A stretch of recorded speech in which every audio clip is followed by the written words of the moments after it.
يسبح لله ما في السماوات وما في الأرض له الملك وله الحمد وهو على كل شيء قدير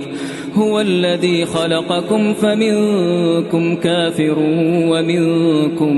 مؤمن والله بما تعملون بصير خلق السماوات والأرض بالحق وصوركم فأحسن صوركم وإليه المصير